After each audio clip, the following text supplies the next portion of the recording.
प्यारे बच्चों, आज की इस वीडियो में देखेंगे 8th ग्रेड अभ्यास पुस्तिका 2024-25 की आपकी न्यू बुक है कक्षा 8 विषय हिंदी। आज की वीडियो में देखेंगे पाठ 22।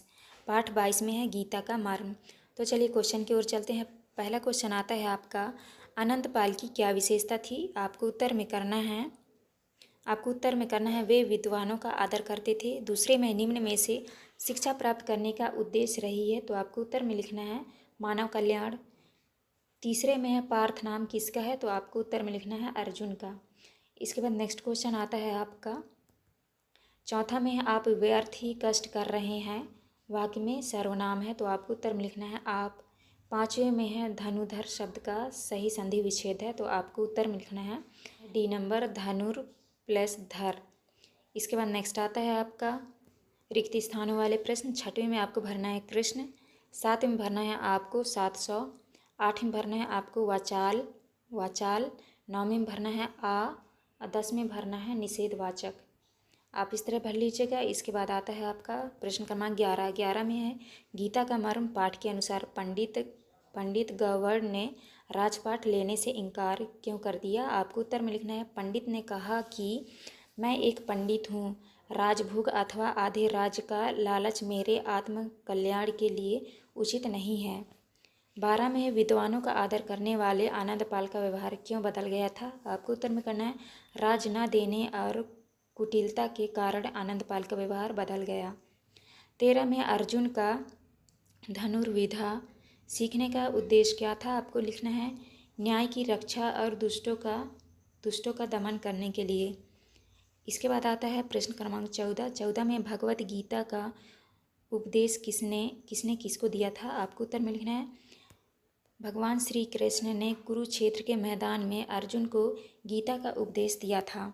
इसके बाद आता है आपका लघुत्तरीय प्रश्न। प्रश्न क्रमांक 15 में अर्जुन का प्रसंग सुनने के बाद राजा आनंदपाल के विचारों में क्या परिवर्तन हुआ? आपको उत्तर में लिखना है इस प्रसंग ने राजा आनंदपाल के मन में हलचल मचा दी। उन्हें लगा कि राजा के रूप में उनका कार्य जन कल्याण होना चाहिए, राजभोग की हिस्सा नहीं। उनके मन में वैराग भाव जागृत हो गया।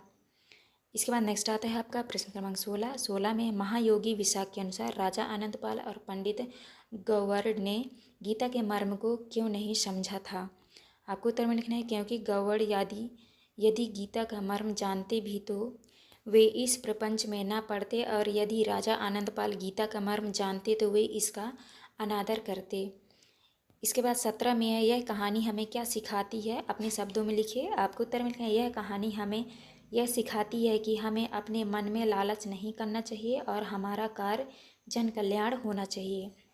इसके बाद नेक्स्ट आता है आपका प्रश्न क्रमांक 18। 18 में है गीता का मर्म पाठ के अनुसार विद्या प्राप्त करने का वास्तविक उद्देश्य क्या है? आपको उत्तर में करना है इस पाठ के अनुसार विद्या प्राप्त करने का वास्तविक उद्देश्य मानव कल्याण होना चाहिए।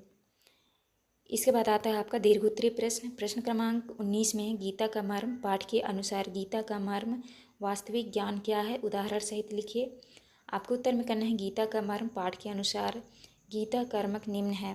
पहला पॉइंट है आपका बिना फल की इच्छा के कर्म करते रहना चाहिए। दूसरा है निर्बल को सफल बनाने का प्रयत्न करना। तीसरा है लालच रखते हुए हमें कोई कार्य नहीं करना चाहिए। चौथा है नारी की हर संभव सुविधा प्रदान करना चाहिए। इसके बाद आता है आपका 20 में है गीता का मर्म पाठ से अपने जीवन में क्या सीख अपनाएंगे? आपको उत्तर में लिखना है गीता का मर्म पाठ से हम अपने जीवन में निम्न सीख अपनाएंगे।